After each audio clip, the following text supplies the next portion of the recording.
Start recording video yozib olinyapti. Demak, hammaga salomlar. Bugun biz sizlar bilan Pythonning 13-darsini, ya'ni while loopni o'rganamiz. Looplar o'zi ikkiga bo'linadi: for va while. Forni biz o'tgan mavzularimizda o'rganib keldik. Bugungi mavzumizda esa biz while loopni o'rganamiz. Bo'lmasa boshladik. Xo'p, oldingi darslarimizda input funksiyasini o'rgangan edik, to'g'rimi?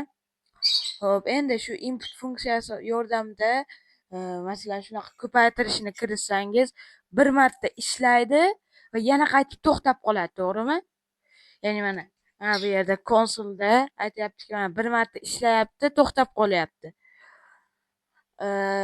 Odatda dasturlar takroriy bo'ladi. Masalan, bunga kalkulyatorni olaylik. Kalkulyatorda bironta bir sonni bir-biriga ko'paytirsangiz, keyin javobini chiqarib berarkan, yana ketidan yana yozaversangiz chiqaraveradi-yu. Ya'ni ikkita sonni bir-biriga ko'paytirganingizdan keyin yana qaytib kiring, keyingi savolingizga javob beramiz demaydi-yu. Shu uchun bu takroriy, ya'ni cheksiz davom etadi kalkulyator. Xo'p, dasturimizda bir marta emas, cheksiz ishlash uchun nima qilamiz? Bizga bunda for loop yordam beradi. Ba'zilar shunday deb o'ylaydi, ya'ni bunga for loop yordam berishi mumkin bizga deydi, lekin for loop ham cheksiz qilib bera olmaydi. For loopda ham chegara mavjud. Masalan, mana chegarasiga 3 kiritsangiz, 3 marta aylanadi, xolos, bo'ldi. Boshqa cheksiz bo'lmaydi. Chegarasi bor uni. To'g'ri, bu yoqqa 1000 kiritsangiz 1000 marta aylanib berishi mumkin. Lekin foydalanuvchi 1000 tadan ham ko'p ma'lumot yozmoqchi bo'lsa-chi, unda bo'lmaydi. Ya'ni shu uchun biz forni ham ishlatsak bo'ladi-yu, faqat cheklangan miqdorda. Dasturimiz to'g'ri ishlaydimi? Nisbatan to'g'ri ishlaydi for loopda. While loop orqali yechim izlaymiz. Ya'ni while loop orqali qilsak bo'ladi. Videoni boshida aytganimdek, mana ikkita looplar bor deyapti, for va while. Forni biz o'tgan darsimizda o'rganganmiz. Kelinglar, bo'lmasa shu kodni yozib ko'ramiz. Bu yerga o'tib, bu yerdan mana bundan chiqib tursak,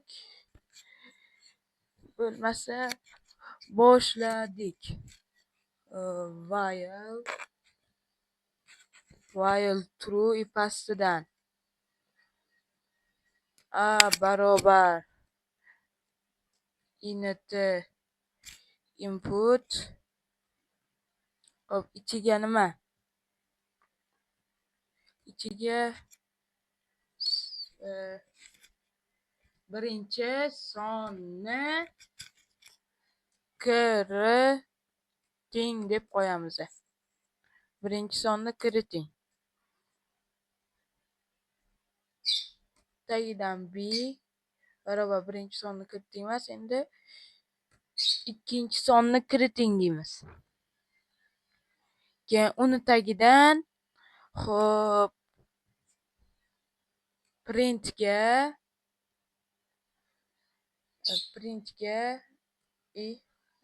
printni o'zi kelibdi, qavsi bilan. Printga string yordamida b faqat mana bularni ko'paytirishga aylantirib qo'yamiz. Ko'paytiruv, bunga ham ko'paytiruv. Endi natijasini ko'ramiz. Birinchi sonni kiriting, mana xo'p, mana 20. Cheksiz davom etaveryapti bu. Istagancha mana kalkulyator desa ham bo'ladi. Faqat hozircha ikkita sonlik va bitta amallik. Buni keyinroq if ishlayapti. Faqat mana bu yoqqa enterni o'zini yuborganim uchun xatolik berdi. E'tibor bersangiz, mana cheksiz davom etaveradi. Mana istagan soningizni ko'paytiraveradi va bu cheksiz davom etaveradi. Yana yozsangiz yana chiqaveradi. Yana yozsangiz yana chiqaveradi. Bu umuman to'xtamaydi. Demak, davom etsak, dastlab while kalit so'zi dastlab while kalit so'zi kiritiladi, ya'ni forga o'xshab. True esa sikl aylanishi uchun yordam beradi. Sikl nima desangiz, sikl mana bu. Bu yerda yozilgan ma'lumotlar sikl hisoblanadi. Sikl aylanib o'tirishi uchun. While sharti false bo'lguncha while tanasidagi kodlar takroriy ishlayveradi. Dastur hop. While loop true va false qiymatlarni qabul qiladi. Agar biz hozir bu yerga true qo'yganimizda ishladi-ku bular kod, to'g'rimi? Agar bu yerga false qo'ysak, kodimiz mana ishlamayapti, o'chib qolyapti. Mana kodimiz o'chib qolyapti. Biz faqat bu yerga true false emas, iflarda shart beradi-yu, xuddi shunaqa shartlar ham kiritishimiz mumkin. Keyinroq bunga misol keltiramiz. Hozircha bu true bo'lib tursin. Xo'p, cycle aylanadi. While true qo'ysak kod ishladi, false qo'ysak ishlamaydi. While loop ham for loop kabi foydalanish mumkin. Masalan, 1 dan 5 gacha bo'lgan sonlarni konsolda chop etish. Xo'p, kodga o'tib olsak, endi bu yerda mana buni kommentariyaga olib turamiz. Tepadagi buni esa chiqaramiz kommentariyadan. Ana chiqardik. Endi buni dasturda sinab ko'ramiz. Mana 1 dan 5 gacha sonlarni chiqaryapti. Bu yerda o'zi nima qilyapti desangiz, numberni 1 ga tenglayapti. Keyin while ga aytayaptiki, boya aytganimdek shart berib number deyapti. Agar 5 ga teng yoki kichkina bo'lsa deyapti, printga numberni chiqar deyapti. Keyin numberga 1 ni qo'shib ket deyapti.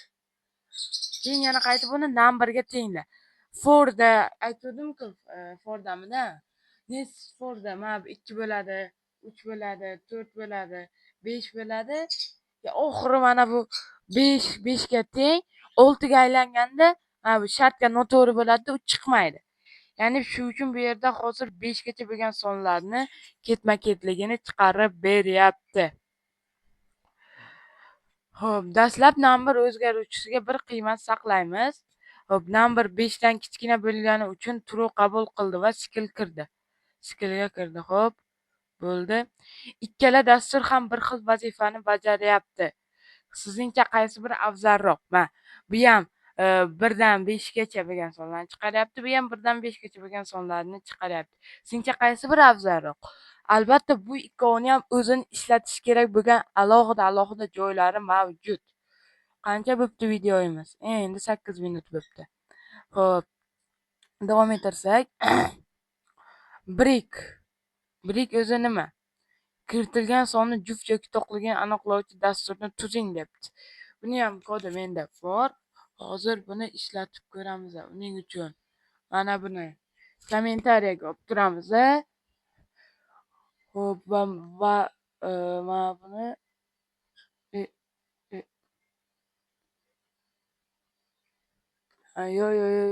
yo. Mana buni. Nega olmayapti? Ana shuni chiqaramiz. Endi sinab ko'ramiz. Kiritilgan son to'q yoki juftligini aniqlovchi dastur deyapti. Aytyaptiki, son kiritganingizda dasturni to'xtatmoqchi bo'lsangiz, son kiriting degan, dasturni to'xtatmoqchi bo'lsangiz, hitni bosing degan. 5 to'q son, 8 juft son. Endi hit deb yozib ko'ramiz. Hit. Ana, dastur tugadi. Demayapti endi mana. Agar hit yozmaganimizda bu yana davom etaverishi kerak edi. Bu yerda nima bo'lyapti? Print deyapti, mana bu yerda birinchi kiritilgan ma'lumotni shunchaki chiqarib qo'yapti. Keyin while ishlasin deyapti. Nima? O'zgaruvchiga son kiritilgan son kiriting dasturni to'xtatmoqchi bo'lsangiz hit deb yozing. Bu yerda aytayaptiki, a barobar bo'lsa hitga, break, ya'ni ifda to'xtasin, ya'ni kesib tashlasin, yo'q kerak emas degani bor edi-yu. Bunda ham aytyaptiki, bo'ldi, to'xta, dastur to'xta, boshqa ishlama degan ma'noda aytyapti. Xo'p, elif endi ani initga, ya'ni nima deydi, numberga olyapti, integerga olyapti-da, buni 2 ga bo'lyapti. 2 ga qoldiq bilan bo'lyapti. Agar qoldig'i 0 chiqsa, demak bu juft son. Agar qoldig'i 1 chiqsa yoki 2 chiqsa, bu tog' son hisoblanadi. Bo'ldi, bu uncha qiyin dastur emas. Oldin ham yasaganmiz, shunchaki buni while orqali qilingan versiyasi. Xo'p, endi mana buni kommentariyaga olamiz. Endi qancha vaqt o'tdi? 10 minut o'tdi. Xo'p, yo'q, bu tarafga. Breakni tushundingiz deb o'ylayman. Buni ham kesib tashlash shunchaki. Dastur to'xtamayapti. Nima uchun deb o'ylaysiz? Kelinglar shu kodni yozib ko'ramiz. Xo'p, kodga o'tamiz. I pastidan number barobar 1 ga while number katta bo'lsa 0 dan tagiga esa nima? Print number ayruv emas, qo'shuv. Ana qo'shuv, qo'shuv.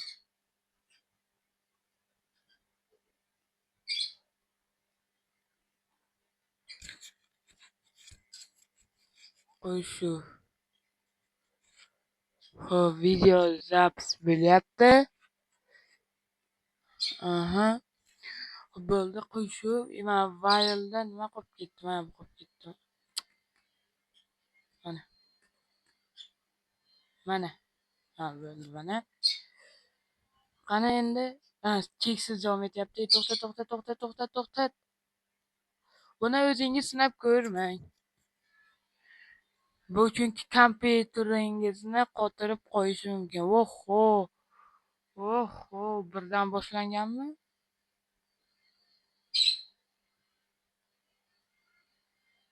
Yo'q, birdan boshlanmabdi. Bu yoqda mana bu 0 dan katta bo'lsa number bo'ldi, chiqarib yuboraver degan ma'noda aytyapti. Shunaqami-da? 0 dan katta bo'lsa bo'ldi, chiqar.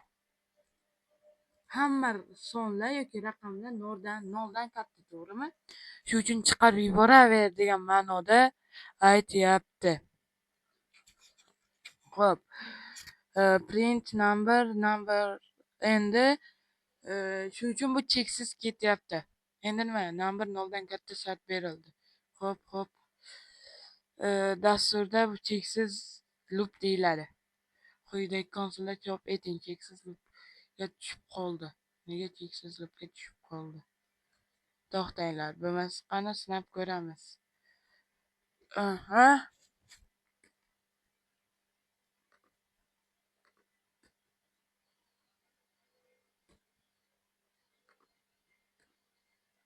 Bo'ldi, mana. Qani cheksiz loopmi? Voy. Bunda endi minus bilan ketyapti, ahamiyat bersangiz. Bu yoqda muammo mana bu minusda. Ya'ni 5 deyapti, bo'lishida 10 dan kichkina. To'g'rimi? 10 dan kichkina. Xo'p, 10 dan kichkina. Endi aytyapti, 1 ni qo'shib ketaver bunga. 1 ni ayiraver deyapti. 4, 1 shunday qilib ketaveradi. Shuning uchun bu cheksiz ketyapti. Xo'p, bo'ldi bu ham.